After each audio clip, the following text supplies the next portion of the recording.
Science doesn't really know why you dream. We humans know more about solar systems light years away than we do about our nightly hallucinogenic bedtime stories. Sure, we know that you mostly dream during rapid eye movement or REM sleep, and we know that REM sleep has a lot to do with forming memories, but why dream in all of this? What is the connection between forming memories and hyper-realistic hallucinations of picnicking with Tom Hiddleston?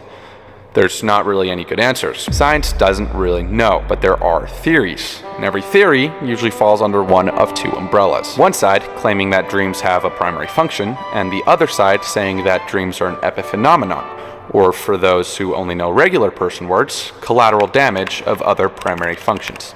Meaning it's pretty much just an Easter egg of the brain. The primary function people look at it like this. See, we can observe by hooking people up with wires that during REM sleep, you are most often experiencing negative emotion, particularly anxiety. So these scientists reason that dreams are then to prepare us for threats, so we will be able to act in the midst of anxiety in the real world, claiming that dreams are an evolutionary trait, that early humans that dreamed anxieties were more prepared to face actual events because they have felt the anxieties under maybe different circumstances in their dreams. So the scarier dreams you had, the more prepared you were. The epiphenomenon people look at it from a different standpoint. They have the idea that during REM sleep, the unconscious part of our brain is sorting memories, throwing out the useless information and really dialing in what's important. So the theory goes that the electrical impulses created whilst this is going on is detected by our conscious brain, and our cortex just kind of gets confused with all this noise and throws together a story to make sense of it, creating a dream. Also, because it's your cortex, it will usually incorporate things that you think about often, hence why sometimes you'll dream of being fed grapes by Tom Hiddleston. This category of thinking says that dreams don't serve any purpose, and instead they're just a random byproduct. The problem I have with that standpoint is that our bodies have seemingly gone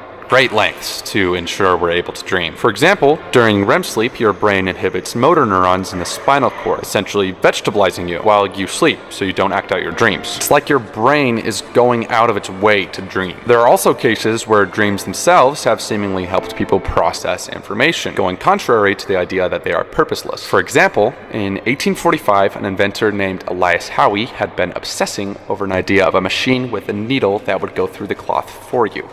But he had no idea how it would work. One night, he had a strange dream where he was about to be cooked by cannibals.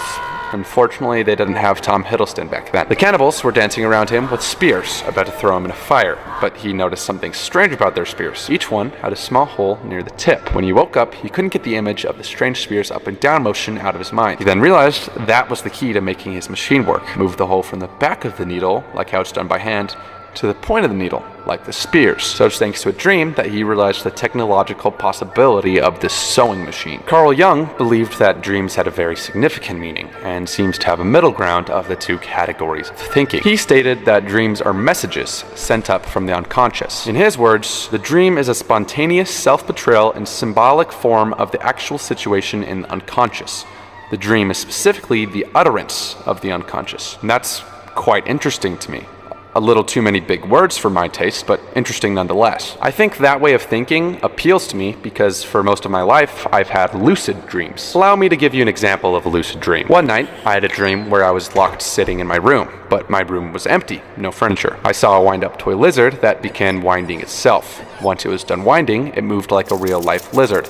Immediately after that, I thought to myself, yeah, this is a dream. So I got up, decided my door wasn't locked anymore, went to my driveway where a full dining room set from IKEA was set up, sat down and began having a philosophical discussion with Mr. Beast. Now, according to the epiphenomenon people, your conscious formulates dreams while your subconscious is hard at work. To me, this dismantles the epiphenomenon way of thinking and affirms Jung's beliefs, because when I ask my dream people troubling questions, I always get answers from a seemingly new perspective. I don't actively or consciously formulate a response to that question, so by definition, isn't that subconscious? But maybe we're just thinking about this wrong. The epiphenomenon people classify the subconscious as basically anything that's not your cortex, like your hippocampus and amygdala. But neither the hippocampus or amygdala could formulate a thought, like what I experience in a lucid dream. In fact, only one part of your brain can, the left hemisphere, or the right hemisphere, if you're a part of the outcast minority that is left-handers. Either way, your brain is split in half. If I were to ask you to solve 345 times 2 and explain your answer, that would almost entirely involve your left hemisphere. But if I were to ask you to imagine a sunset rowboat ride in the middle of the ocean, laying in the lap of Tom Hiddleston whilst watching the Minions movie,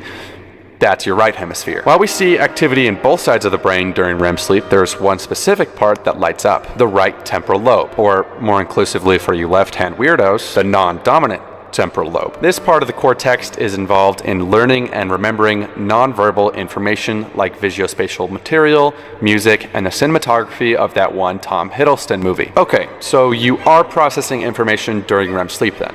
That seems clear, but my observations during lucid dreaming seems to contradict the idea that dreams themselves are just collateral. Maybe it has something to do with the corpus callosum, which connects the two hemispheres, but then Mr. Beast wouldn't be able to articulate himself. As you can see, it gets messy. Science kind of breaks, nothing makes sense, so let's turn away from science to a philosophical way of thinking to give us the illusion of an answer. Maybe dreams point out a path unknown to the waking conscious, giving much needed heedings of what's to come.